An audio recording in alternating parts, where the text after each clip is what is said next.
Waalaikumsalam warahmatullahi wabarakatuh. Selamat pagi anak-anak. Pagi. Bagaimana kabar kalian hari ini? Sehat, Bu. Ya, sehat. Baiklah, sebelum memulai pelajaran, Ibu minta ketua kelasnya terlebih dahulu menyiapkan doa. Semua siap? Berdoa mulai. Berdoa selesai. Baik anak-anak, Ibu akan terlebih dahulu mengabsen kalian ya. Anak. Hadir. Eka. Hadir. Mary. Hadir. Lucy. Hadir. Tia. Hadir. Ya, hadir semua ya. Baik, anak-anak, kemarin kan kita sudah membahas tentang sistem pernapasan pada manusia. Nah, di sini ada yang masih ingat nggak sih sistem pernapasan itu sendiri pengertiannya apa? Lupa, Bu. Kok lupa? Nggak dibaca lagi ya bukunya? Enggak. Jadi, sistem pernapasan itu sendiri dia merupakan suatu proses pertukaran gas antara oksigen dan karbon dioksida pada makhluk hidup. Nah, kemarin udah dibahas ya alat-alat pernapasan pada manusia. Ada yang masih ingat alat pernapasan pada manusia itu apa? Lupa, Bu. Nah, jadi alat pernapasan pada manusia yaitu hidung, kemudian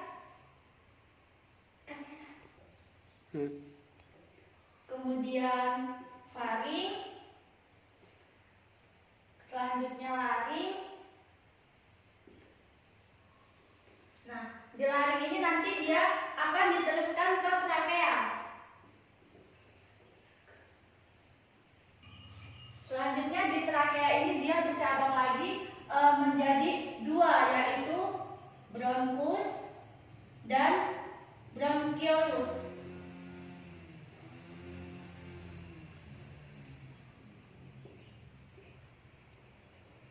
Baru dia selanjutnya akan diedarkan ke paru-paru.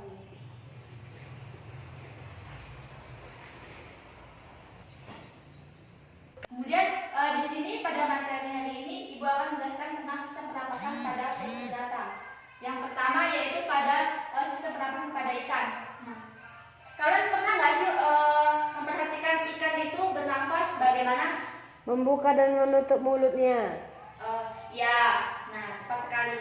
Jadi kita bisa memperhatikan si ikan itu bernapas dengan cara melihat atau memperhatikan ikan itu dia membuka dan menutup mulut dan tutup insangnya. Nah, emang dia tampak seakan-akan ikan itu sedang sedang minum, tapi dia sedang melakukan proses pernapasan, yaitu dengan melewatkan air melalui celah-celah pada si insang. Nah, di sini sistem pernapasan pada ikan itu dia pada waktu mulut membuka, maka air akan masuk ke dalam rongga mulut. Kemudian si dalam rongga mulut itu dia terbuka, maka tutup insangnya itu dia akan menutup. Kemudian oksigen akan berdifusi melalui pembuluh kapiler yang berada di dalam insang. Kemudian pada waktu rongga mulut itu dia menutup, si tutup insangnya itu dia terbuka. Kemudian air tersebut dia akan keluar ke insang bersamaan dengan karbon dioksida yang dikeluarkan. Nah, selanjutnya pada sistem pernapasan pada amfibi. Nah, sistem pernapasan pada amfibi salah satunya yaitu katak. Nah, ternyata ya anak-anak bukan cuma si kupu-kupu saja yang mengalami metamorfosis, tetapi katak juga mengalami metamorfosis. Dengan berkembangnya si bentuk tubuhnya, maka alat pernapasannya juga berubah. Nah, di sini katak itu dia sebenarnya bernapas dengan apa sih? Ada yang tahu tidak? Belum tahu, Bu.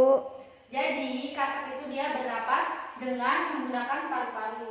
Tetapi ketika dia masih fase bludu, dia bernapas menggunakan insang.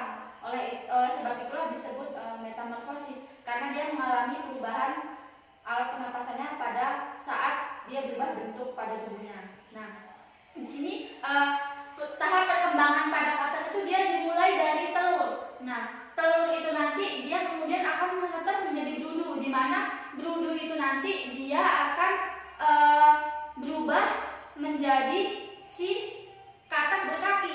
Kemudian dari katak berkaki itu nanti dia akan berubah menjadi katak dewasa. Nah, di mana pada saat berudu itu tadi dia bernapas menggunakan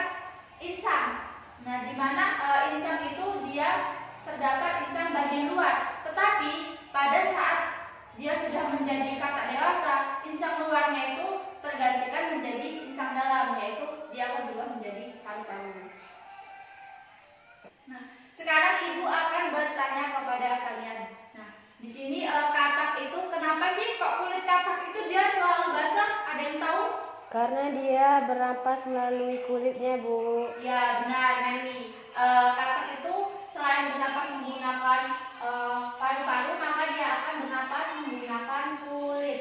Nah, di mana selain itu, kenapa katak itu kulitnya selalu basah?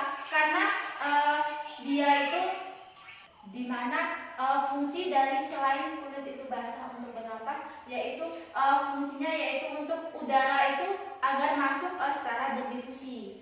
Nah, kemudian selanjutnya ada sistem pernapasan pada reptilia, salah satunya yaitu penyu. Nah, di sini ada yang bisa menjelaskan sistem pernapasan pada penyu? Belum tahu, Bu. Nah, di sini ada pernapasan pada reptilia ini yaitu meliputi lubang hidung, kemudian trakea, bronkus, lalu paru-paru. Nah, di mana cara pernapasan pada reptilia ini yaitu udara akan dihirup melalui hidung, kemudian setelah itu nanti dia akan diteruskan untuk disalurkan ke trakea. Selanjutnya di trakea ini nanti dia akan dilanjutkan ke bronkus, lalu nanti setelah dari bronkus itu dia akan dilanjutkan ke paru-paru. Nah, di sini kan selain penyu, contoh lain dari reptil itu ada buaya dan si kura-kura. Nah, kalian sebelumnya pernah berpikir nggak sih saat si buaya dan kura-kura itu menyelam, apakah sistem pernapasannya itu terganggu apa enggak sih? Tidak, Bu. Kok tidak? Ada yang tahu? Karena dia bisa bernapas di dalam air. Oke, jadi pada buaya atau kura-kura itu bagaimana sih kok dia saat dia menyelam di dalam air sistem pernapasannya itu tidak terganggu? Dia itu melakukan cara seperti apa? Tidak tahu, Bu. Jadi buaya itu dia melakukan cara dengan menutup si rongga mulutnya itu dengan lidahnya. Nah, maka si air itu dia tidak akan masuk ke dalam paru-paru karena si dalam tenggorokan itu dia ditutupi dengan lidah. Nah, kemudian pada si kura-kura itu dia itu di dalam lubang hidungnya dia terdapat selaput.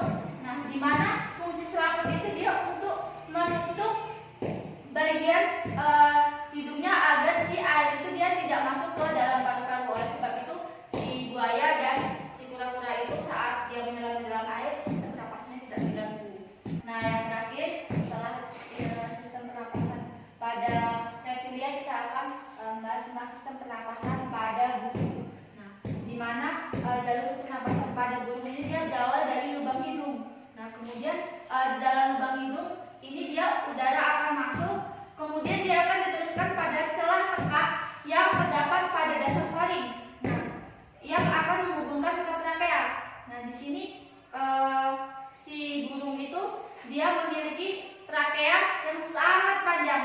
Nah, trakeanya itu berupa pipa bertulang rawan yang berbentuk seperti cincin-cincin. Nah, kemudian pada ujung trakea si burung itu dia akan bercabang menjadi dua, yaitu bronkus kanan dan bronkus kiri.